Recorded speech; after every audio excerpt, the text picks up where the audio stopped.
welcome sa Tongs TV. Manood palagi at mag-subscribe na rin kayo para updated sa bawat video naming bago. Sa bawat video ay may aral kang makukuha, lalo na kung isa kang magsasaka. Gawain sa probinsya ang palagi naming content, kaya halika na sa Tongs TV. Mag-subscribe na kayo at manood palagi.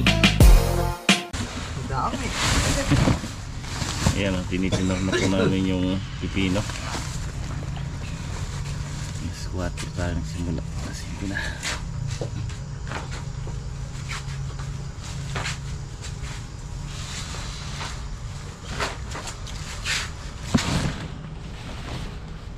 Huwag muna. Wala tayong plastic. Ito yung plastic na ba yan? Hindi na.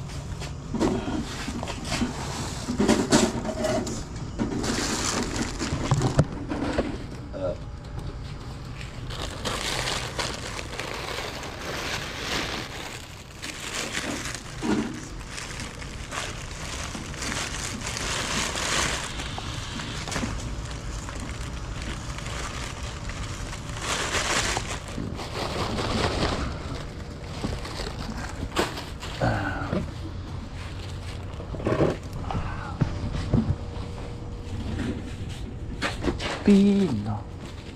Paano na harvest na bato ito? Bato? Anim ano? Ha? Anim sa pipina ano? Anim na harvest.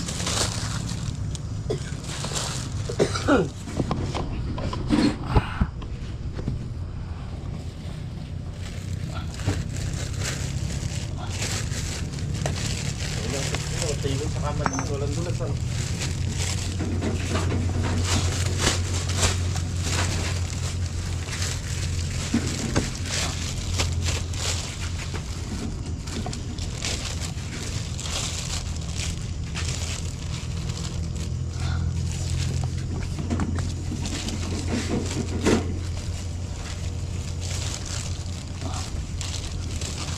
Ang natin kalapati mo ba?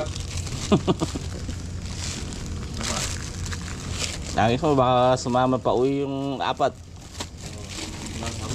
Doon, nakapagkuha ka dyan.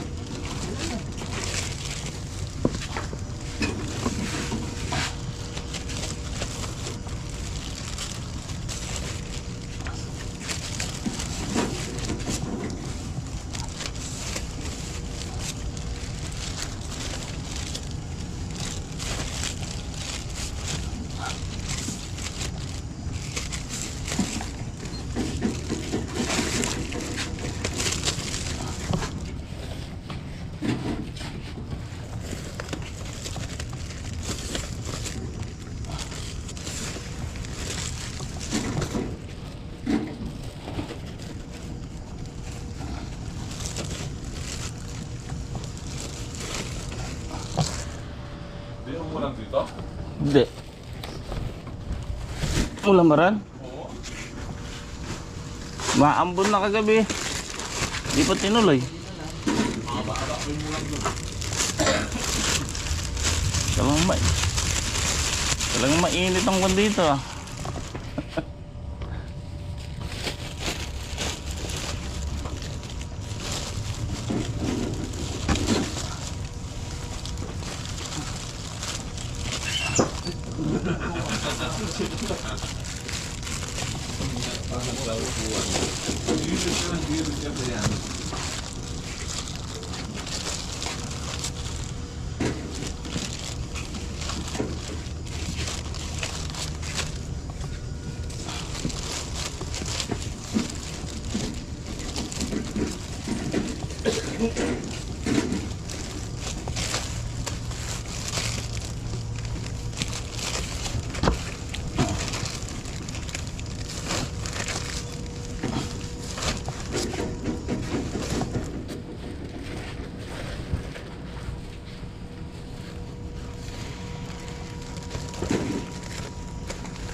Okay mga katong, sayang.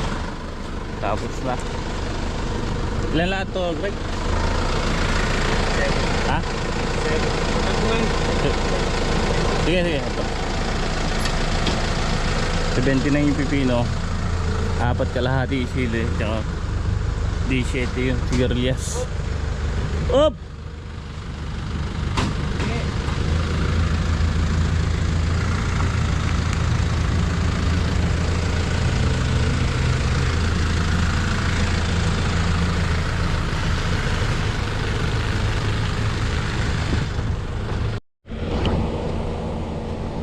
Biyahe na tayo. Bababa lang naman namin dun to mga katongs, para makabalik ka agad kami at may marami tayong gawain. Bakali pa rin ng hangin to, hindi na namin tinakpan, maaga pa naman.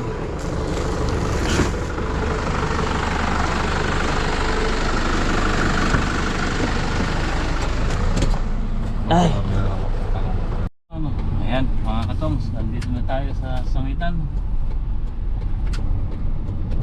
Puno rin pa rin dito.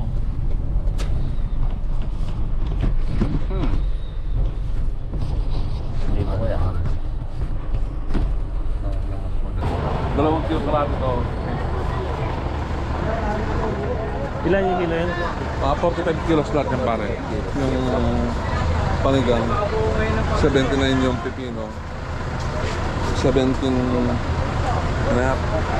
17 yung sigarilyas, 45 kilos. Iwanan na namin yung ano? Iwanan dyan yan.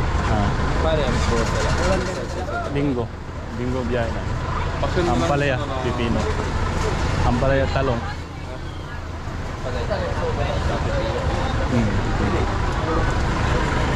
Tayo mo na lang mamaya sa aming baktura. Tayo mo na lang. Maliligo. Oh, kahit sa akin. Ha? Yung? Ito?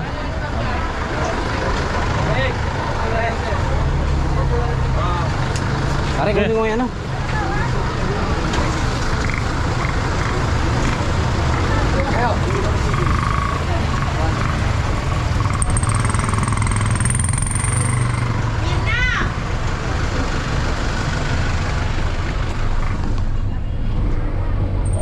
Okay, tapos na tayo magbaba. Ilang bundle yung lahat yung pare, no? Ano din, 70 na yun. Tapos, 4. 80 mahigit, ano?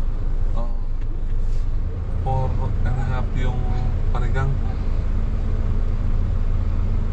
Tapos sigarilyas, 17. 17 kilos yung sigarilyas. Kalahati yung, kalahati yung ano yan. 45 kilos yung sili. Sa sili lang tayo. Doon tayo babawi.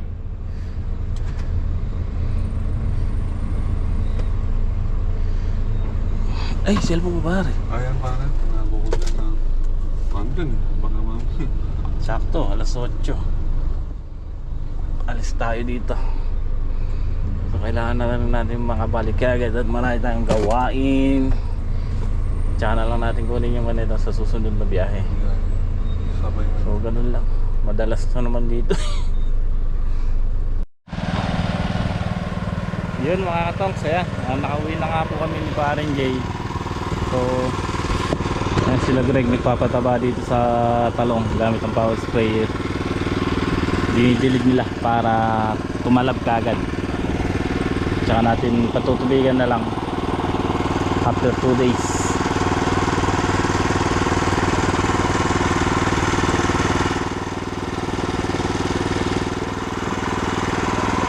Relax ba?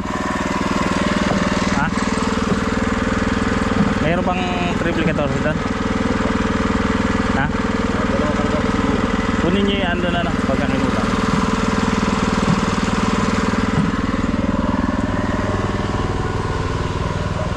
So ako mga katongs, papatubig ako rito sa sitaw. Kasi sila kuya nagdadamo sa puno. Yan. Ako, natibag ata. Tibag ang harang. Ang harang at tibag nga. Kaya pala natibag.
Yo mga katongs, ayan, gabi na nga po.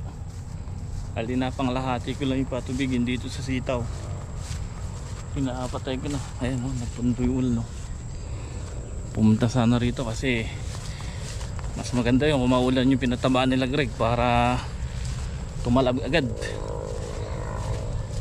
Kaya tatalab naman po yun dahil dilig. So maganda lang yung maulan.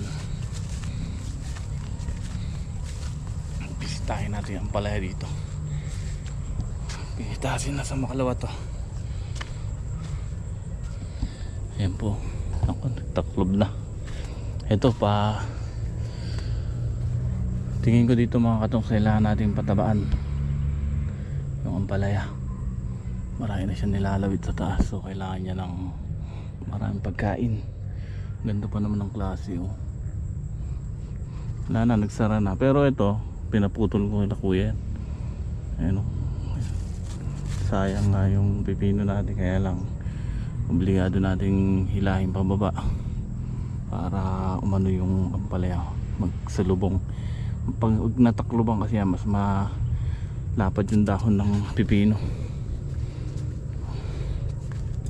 Titasin ano. So yun nga po mga katongs, kanina yung presyo ng dineliver namin sinend ni Ma'am Helen. Ang presyo ng pipino is 14 pesos isang kilo na. Yung dinala natin sa 29 bundle at saka yung apat na bundle na silit kalahati bumenta ng 15,000. So di ba malaking bagay din yun kasi isang araw lang pagitan. Tapos bukas pitas uli ng pipino. Ayun oh. Pitasin na naman. Yun nga lang mga katong seto, hirap ano sa nagtatanong ito. Na experience na natin. Tingnan nyo po, nagkapunggos yung pipino natin, nahahawa yung ampalaya. Como dikit lang, isa pa pagitan kasi niya makitin lang. So ito kumbaga learning experience nga naman. Sa susunod hindi na ako magpipipino sa ampalaya. Kung puro ampalaya na lang. Ayan, tulad yan, tinamaan ng punggos kahit na nag-spray tayo, di ba? Kasi hindi nasisikatan ng araw. Ngayon nahahawa yung ampalaya natin no.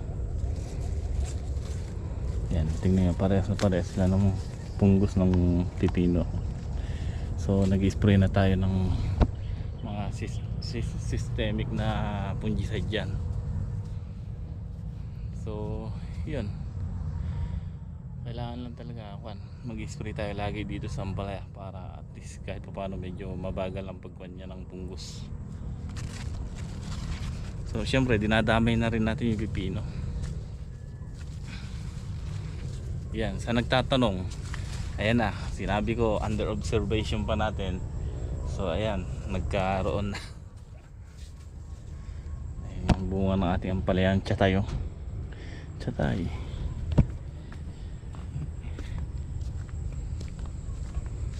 Lumapit sana dito ang ulan. So stop ko muna yung patubig. Ayun, ganda, ang lakas ng ulan na yan pagka yan lumapit dito. Solve. Mukhang papalapit naman. Kanina nagbiyahe kami ni Parang Jay dun sa pagpasok namin ng CLX. Ang lakas ng ulan. Dito hindi naramdaman. Kaya kung napansin nyo nung paalis kami, hindi na namin tinakluban yon. Pagdating dun, pagpasok namin ng CLX, yun, nilagyan namin ng told. Ayan na. So paggagawa ko kila Greg sa maga bago kami pumita sa hapon ng talong at saka ng pipino,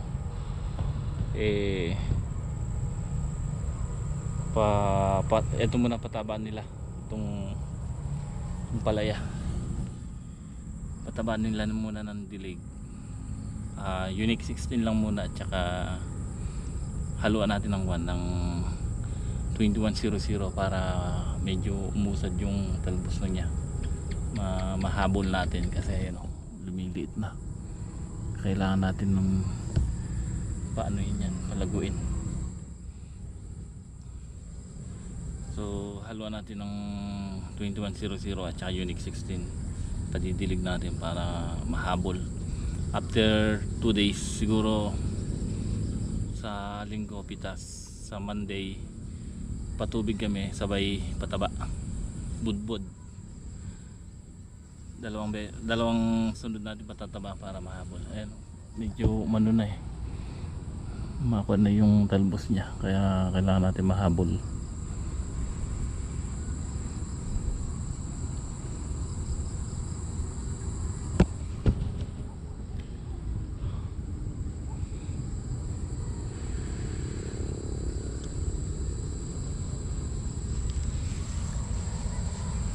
Papaya natin,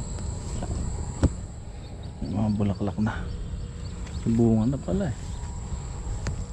sabi nila Greg, marami na daw bunga to, so sana nga makaharvest tayo dyan.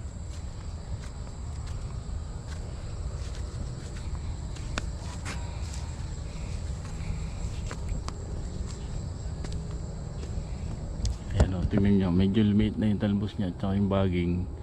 So ito ang agapan natin, kaya padidilig muna natin ng sa ibabaw. After 2 days patubig tayo, and then saway sabog pataba. Pakainin natin ng 2 bulto muna dilig, tapos 4 na bulto sa sabog.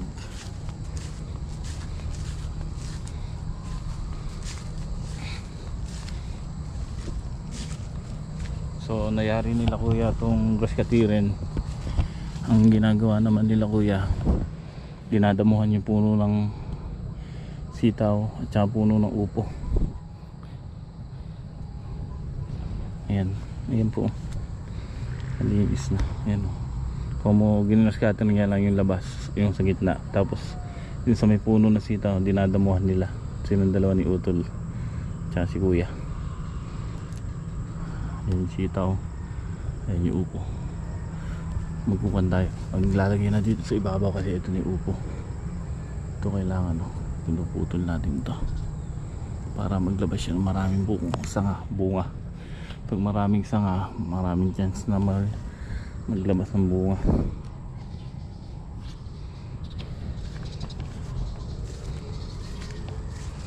So yun nga lang mga katongs, halos nakailang butas din akong patubig dito.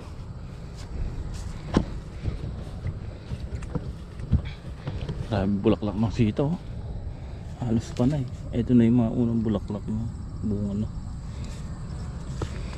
pagka yan nagsimula tayo mamitas dyan.